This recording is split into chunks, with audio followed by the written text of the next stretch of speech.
Well, hello everyone, and welcome to the Basics of Life. My name is Ken Burkey, and John Loera is in the house, and he's great topic today. Great topic. It's on time management, and it looks like we're out of time, so we'll see you next.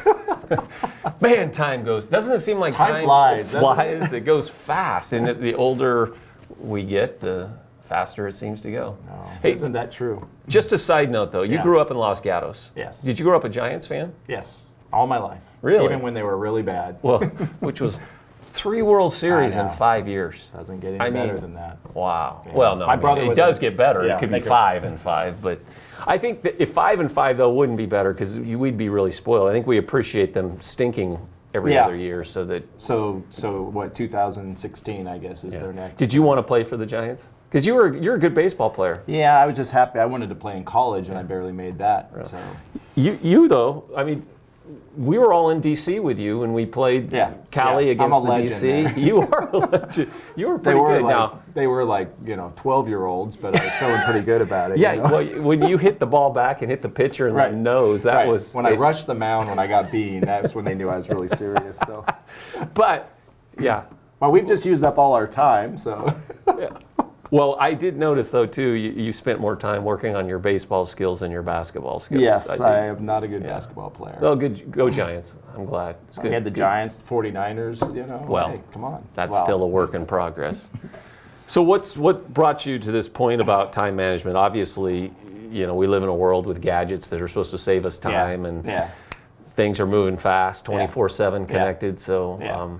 Well, it is, and it's one of those things we talk about all the time, I think, not only in the church world, but just in society, about people trying to either maximize, save, or utilize their time as best as possible. There's classes on it, seminars, time management. I worked for a company for a while that, back before smartphones, where one of your first things you did as you became an employee is you had to take this time management class, and it was back when they had the Franklin planners. Oh yeah. And so you go to this class, and they give you this Franklin planner, which is how you actually manage your time. You must have failed. I was late to the class to begin with, so it was kind of a moot getting this thing, and then I found out you actually have to write stuff in it for it to be effective, But it was so important to efficiency and making an impact even in the working world that it was like, hey, how you deal with time is a huge thing. And think about the commodity of time. That's really all we have. I mean, we have time. I heard somebody say, ask the question, if you had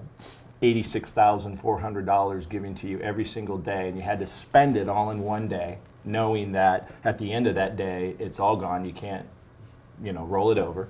But you would have that every single day. But the other caveat is you didn't know how long that was going to last. What would you do with that money? How would you spend that money? Wow. Point being is that we have 86,400 seconds every single day. And the question we ask is, how do we actually spend that time? Because it is such a valuable commodity. So. Wow. That's kind of interesting. No, it's interesting. It's kind of sobering, too, because of the responsibility of that. I thought you were going to break out into that song from Rent, 8,006... I was waiting for some other time songs because they've written songs about time and everything else as well. So if I could find time in a bottle, I could turn back time, time after time. Wait, I don't know that song though. I don't know the meaning of it. Time in a bottle. Time in a bottle. If I could find time in a bottle or be in a bottle, save time. But anyway, so thinking about that analogy though, this Franklin planner, I think the Bible's very practical. If you think about it in the same way, we're given this great practical direction about how to do time management in our lives. Scott Peck says it this way. He says, it's not really about managing time. It's really about managing ourselves. There's a huge difference there. It's about what we look at and how we approach our days of what's valuable that makes the difference. We're trying to focus on the time piece when we really need to be focusing on ourselves. Yeah, it's a priority thing. Because you could have your time all managed perfectly, but your priorities could be out of whack. So in looking at that, there's 4 things that I really kind of jotted down that are really more, I guess, cliches, if you will, about time that really do make a lot of sense in terms of focusing in on how we are to use our time. Oh, hey, taking my time. Is that Boston? Taking my time. Yeah, but I don't think... Because I'm taking my right. time. That's killing time. That's killing time. All right. I just keep having songs flash in. Okay, so you got four things. This is going to seem longer than it really normally does, I'll tell you. I get all these songs flying in, and there'll be a few more. I can't wait. Okay, so four things. And they're very biblical, but they're also very practical that we teach, which is really about our time. So again, it's these cliches. First one being this is that there's no time like the present. You think about that, and we talk about this all the time. It's about being in the moment. It is about, there are so many things in life that are distractions, and this really is about the here and now, right? Because that's really all you have. That's really all you have. Jesus said it in the Bible that says, why worry about tomorrow? There's plenty here today to deal with. And it's not just worrying, it's the point is, today's the day to be in the moment, you know? It's interesting because, go ahead. No, they just say, that there's another cliche that when you're worried about tomorrow and you're filled with regrets of yesterday, you can't live fully today. So. Exactly. It's such a huge thing. I love, Albert Einstein said it. He says the only reason for time is so everything doesn't happen at once. And it is true because we kind of get ahead of ourselves, like you said, or behind, or we're distracted. Distractions are huge. And going back to the technology thing, we have an interesting paradox that's happened, and that is that the more connected we are, the more disconnected we are, if you think about it. Because at our disposal, we have this instant information. We're connected to the world, so to speak. We can have all of these conversations that are going on with these devices and instant information, and yet the things right in front of us are disconnected. Yeah. The relationship in the physical sense, the connection within families, all of that stuff is actually waning. I mean, studies are shown that the relationships, even in marriages, are dying out and hurting as a result of a disconnectedness because of the connected technology. And all the other, and it's kind of a strange phenomenon that's happening, Well, because being connected to a relationship is different than being connected to a computer or to a phone or whatever. Well, and that's the priority thing. Right. You hear scenarios where, even in my own house, it's like we're starting to try to put some parameters around, hey, phone's off at 7 o'clock, or, because I'm the worst of this, I'll go home you are. And, I could have my phone right now and we'd be having this conversation. I'm looking I at have my phone right here. I'm not really listening. I notice you keep looking. And it's easy to get off track there, and this is huge. And it really comes down to the no time like the present really comes down to being in the moment and removing as many distractions as we can. Mm-hmm. It could be technology, it could be worry, it could be past, it could be what's happening in the future, but it is getting very intentional about being in the moment in those things. And that's hard to do. It is hard to do. But it is really the only time that's guaranteed is this moment. That's, like you said, Jesus said, don't worry about the troubles of tomorrow. Today's got enough challenges, but it's also got all the opportunities to live life. Right. So, and I think you have to look at it and go, it's about habits. Mm-hmm. It's about going, hey, I have to make these things a priority in my life, and also I don't want to miss opportunities. Yeah. We have opportunities every day to enjoy the little things that we miss out on, and sometimes big things because we're removed and not in that moment. Yeah, we talked about on another show with Lenise Hargett about kids interrupting us and how we look at that, and we think that interruption's a bad thing, but that interruption in that moment is the gift of today, to be able to interact with our child. It is. Or to turn off our computers and talk to our spouse. Right. That being in the moment is but in our culture, it's, I'll give you a great example. How much time do we have left? Oh, we have 60, 80 minutes. We got forever. No, but I have a friend who lives in Niger, Africa. Yeah. And he's African, he's Nigerian. And so his culture growing up is totally different than I. He's a leader in his community.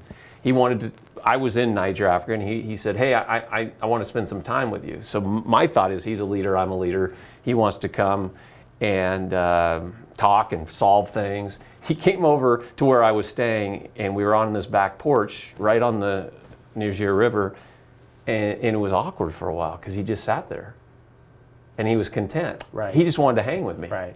He didn't really have anything to say. You probably had a hard time with that. Well, I was, because I kept going, well, should I lead the conversation? So I would say something and he would agree or whatever, and then he'd just kind of sit there, and he was content to being in the moment of, I'm hanging with a friend. Well, and that really brings up, if you define this being in the moment, the power of presence. Yeah. And you say that in so many ways, of the power of being in the moment. Right. It's whether it's with, again, your relationships, friendships, what's going on, even in your work life and the things that you do, it's being in the moment. Again, we're staying a lot on this first point, but I think this is an important one, is there needs to be those moments with spouse, with friends, where we're not multitasking while we're talking. It's just really trying to focus in on, hey, I got to get intentional about making some habits to remove those distractions. Right. Now, what'd you say? Because my phone just, I'm sorry. Yeah, that's good. That's good. No, this is good stuff. So what's the second one? The second one is that only time will tell. And what that really implies is that where we spend our time tells us where our priorities are. And that's a simple So we one. can say what our priorities are, but only time will tell. Where we're spending our time is that. And I think this is also a huge one, because we'll say things about not having enough time, but then we act like we have all the time in the world, right? I mean, we may not have all the time in the world, and we may not have enough time, but then we have to ask ourselves, well, where am I spending my time? Franklin Field says it this way, and I love what he said. He says the great divide between success and failure in life is expressed in 5 words: I did not have time. Wow. And it's that part that says, hey, where we say we want to put our priority, does it match up with where we're spending our time? Yeah. I always go back to the perfect example of work, because, and again, my own personal experience in this, I could say, when my kids were young and I had a young family, I could say they were a priority in my life, but I spent all my time at work and moving up the ladder and wanting to have the status and the stuff and those things. And those aren't inherently bad things, but when that becomes your sole focus, what ends up happening is these things fall by the wayside. So time told what your real values What my real values. Well, they say that, they used to say that with checkbooks, Well, you say what's valuable, but look at a checkbook and see what you're spending your money on. Same thing with time. It's the same thing. And, we laugh, we hear stories about, idol worship and pagans and, sacrificing people along with that. And that's not as archaic and ancient as we say, because we kind of do the same things, going back to the work analogy. My idol is work and status and stuff, and what I'm sacrificing is my children, their relationship, the relationship with my spouse, my friendships, those things. Wow. So if we say, hey, relationships are important, does the time that you invest in those things match up? It's really closely coupled to this being in the moment. Yeah. In which there's a theme here. It's called priorities. It's called prioritize. You can't, something that I said a few weeks ago that we were talking about, and that is, we only really have as much time on this earth to do the will of God. That's right. And what's the will of God? It's what He created us to do. Right. It's different for each of us. Right. So what's the third one? Third one is, and we've been talking about it a little bit, is that you can't turn back time. Oh, well, there's the song. As Cher. Was that Cher? That was Cher. Oh, yeah. Well, too bad we didn't have music kind of flowing in right now. I liked I Got You Babe better, but that was with her husband. But what time wasn't in that, so I couldn't use that one.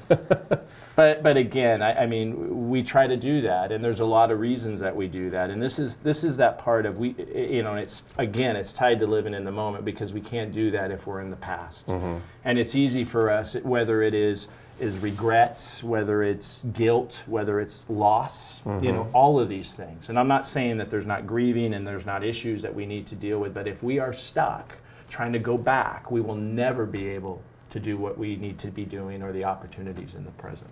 Yeah. It's simply that. Yeah, we were saying before the show that, we can even glamorize the past. Absolutely. I wish it was like it was in the old days, and you lose the joy of life today. So that it could even be, I don't have regrets. I just wish it was like the past. Well, it's not. And we don't realize that it's debilitating. Yeah. And then on the negative side, or the more unhealthy sides of that, with regret and unforgiveness and bitterness, they say your past is not your past until you deal with it. Until you do, it's your present. Wow. It's in the moment, because I was telling you that. I am focused on that right now, and then it's just, and again, it's a relationship killer. It's we're spending money we don't need to spend, because there goes the time out the window, to do those things that we need to do. Wow. That's good. I like that the past is not the past, it's the present until you deal with it. So we have to ask ourselves, is what's keeping me from really living in the moment and making the most of my time? Is it my past that's causing that? Some people, it's obviously leaped, you're worried about the future, but I can't tell you, I mean, myself included, how many people deal with their past stuff that goes, hey, you're out of the moment, Right. you know. So what's the fourth one? Fourth one, there's actually two more. We have to be fast. Okay. This one we don't have to spend a lot of time on, but it's you got to take a time out. Give yourself a time out, and that's just simply put. You do have to find those times to recharge. Mm-hmm. You do. I mean, the Bible talks about it all the time about getting. I mean, Jesus himself would to go away and get rest, and you know, you get to the point of diminishing returns if you're not doing it. Yeah. Absolutely. And so in that respect, what that really implies is we have to ask ourselves, because we are in a busy culture. It is cram as much as you can into that, and then, you know, so you really have to, again, it's being intentional, just like it is about removing distractions. Am I getting away enough to recharge? So that one's self-explanatory. Yeah. But the last one is this, and this might sound a little bit like an infomercial. Well, I like infomercials. But there won't be a clock ticking on the screen as we say this. Yeah. But this if is, you order now, if you order now, wait, there's that's more. a good segue. It's a limited time offer. This is a limited time offer, and simply put, we are given one life, one life, and we don't know how long that is. You know, and you know, Moses said in Psalm 90, right? Teach us to number our days, so we can get wise about it. So we can live wisely. So and really that. Because we tend to think, I got all the time in the world. I got all the time in the world. And so we sit here and go, wow. And there's no urgency to that. Yeah. The caveat to that is it's not to live waiting for the other shoe to drop, in fear. Oh my gosh, something's going to happen. It is the opposite of that. It is making the most of every single day going, hey, I want to make the greatest impact and experience the greatest life that God promises us by being in the moment, by making those things a priority that are really a priority, getting rid of the stuff in the past so I'm not focused on that, you know, to really truly rest and take time so I'm able to really be energized, you know. But it's one life, you know. Yeah. It's just a... So this all goes back to that priority of realizing each day today is the day.